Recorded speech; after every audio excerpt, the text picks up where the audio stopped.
YouTube family, thanks for tuning in. And we're about to get into the topic of VIPs, Volunteers in Police Service, otherwise known as National Neighborhood Watch.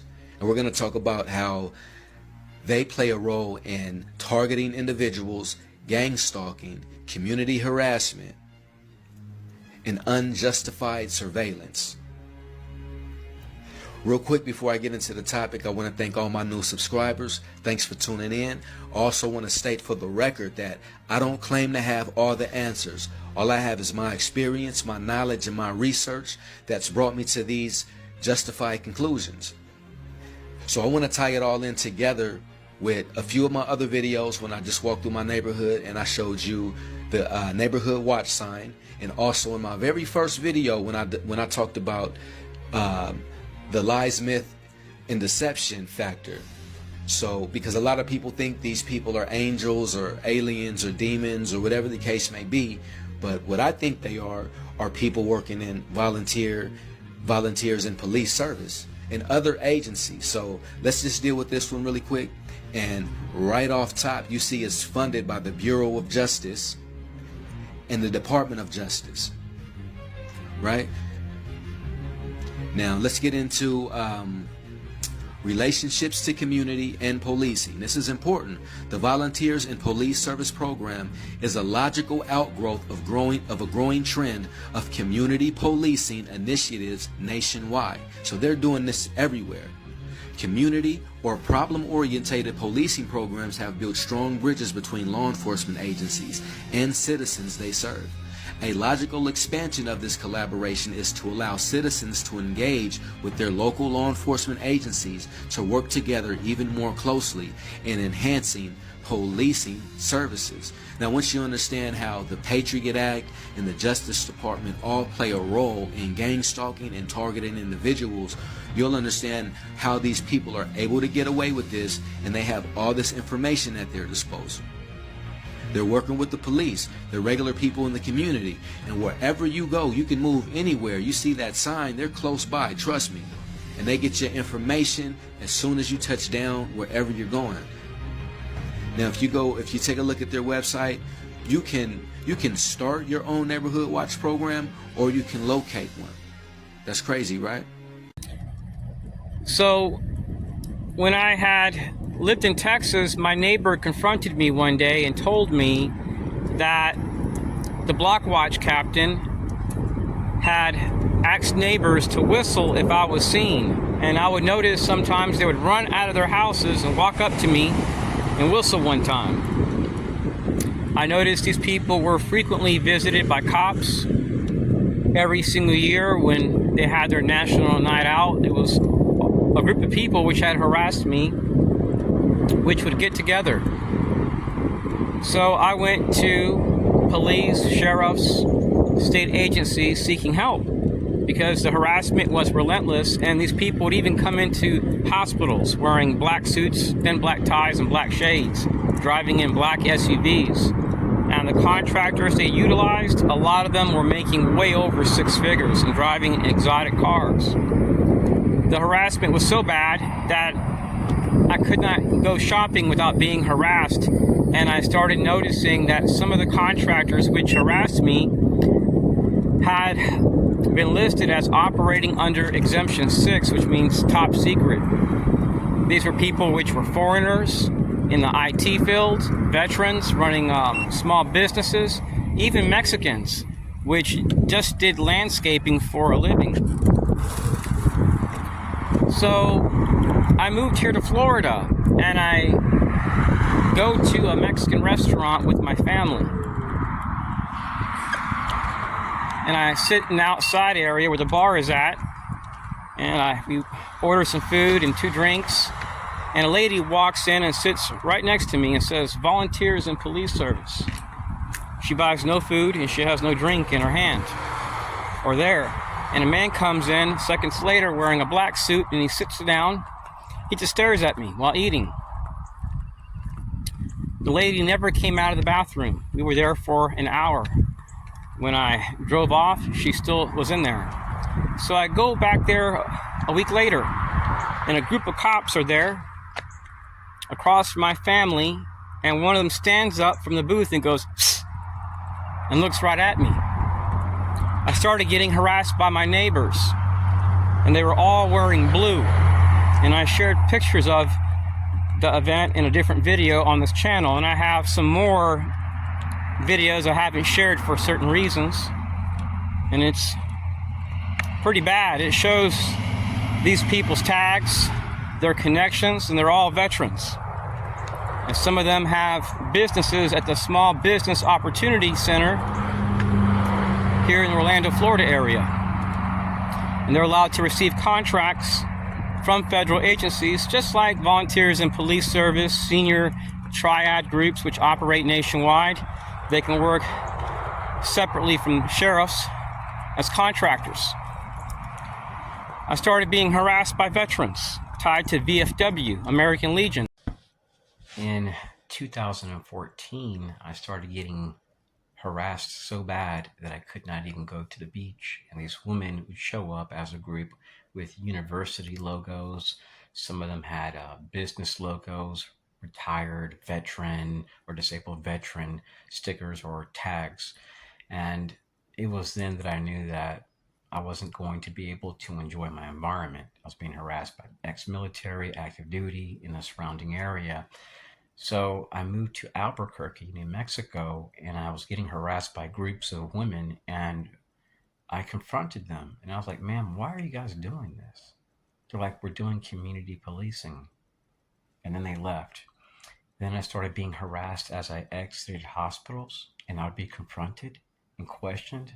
And I'm like, "I'm just here to see an orthopedic. How can I help you?" Then I'd be harassed where I swam to work on my spine. And these women would walk in there and walk up to me out of 100 people or more and take a picture of me with flash on. Then I would start getting harassed where I took tango classes. And it got so bad that my dance instructor told me, "You're no longer allowed here." And I'm like, "What? What happened?"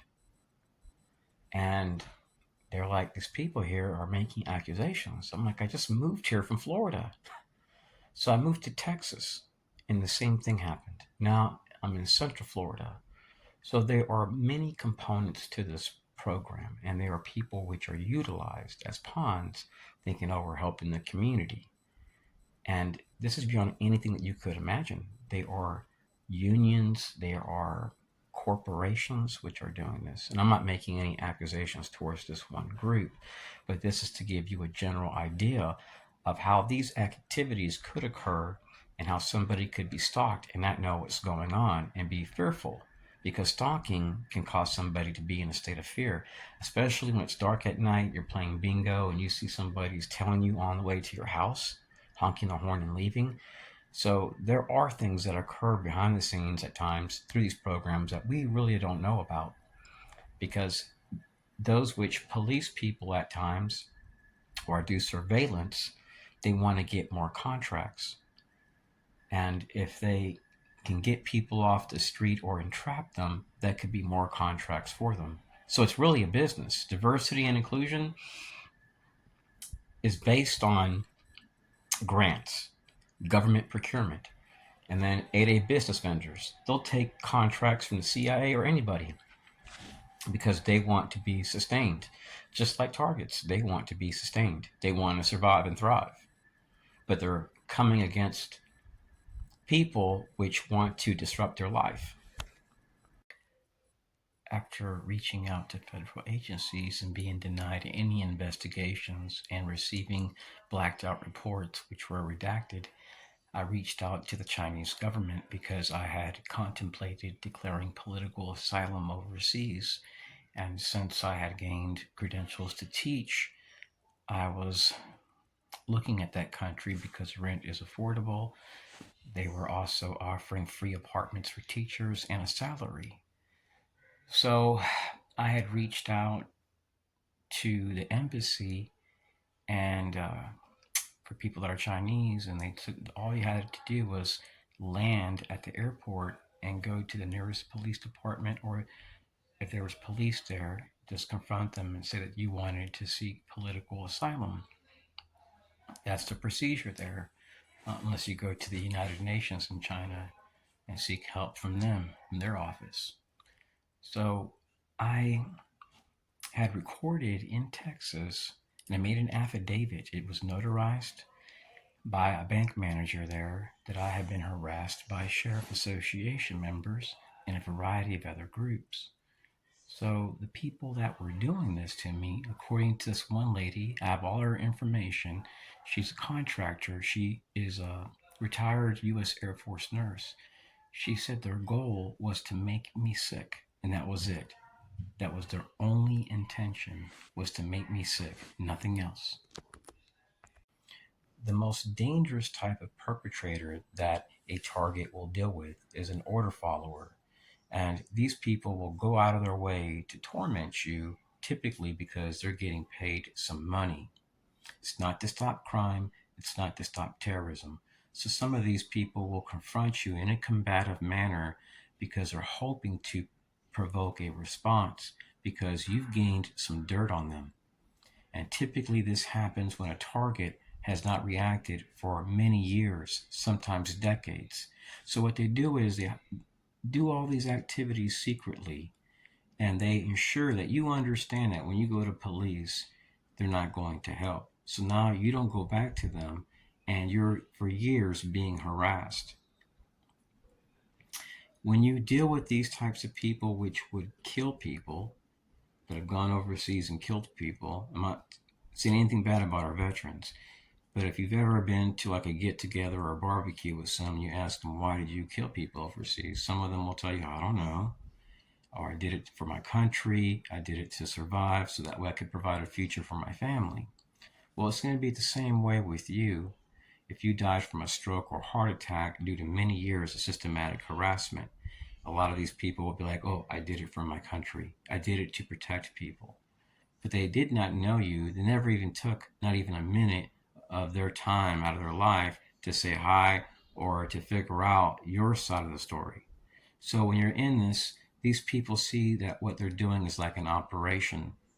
And some of these people have nothing else better to do with their life besides mess with other people and try to aggravate them. And some of them, when they find out the truth, they will still continue doing the same exact thing because they want to exert their power over you. I have videos, Philatia, where they went into businesses for years. It's not occurring now, but it was occurring for years here in Florida and in other states. They would flag me as a threat, and they would come into the stores wearing suits and black ties and suits and then harass me as a group. Where I shopped at, where I ate at, where I parked my car. They would park in front of me. They would go into places. These are people that want to create problems versus stopping terrorism. They have become the national security threat, the homeland security threat, and the safety threat. And their information is what is shared with fusion centers. It's what's shared with the FBI, DHS, and other partners. So this activity is very dangerous because this information reaches groups which are filled with people, in some cases, that don't really like minorities. In some cases, they may not like certain people due to their social and economic background. And they're being told things which can't even be verified by law enforcement or federal agencies where they can actually show proof. So in those types of cases, the target is left in a state where they can't get help from federal agencies or local law enforcement, and now they need hundreds of thousands to figure out what is going on. How is that being free? You're really not free when somebody can sign a non-disclosure agreement and target you with women and children and different groups and violate your rights, and then cops have to conceal it due to federal and state laws.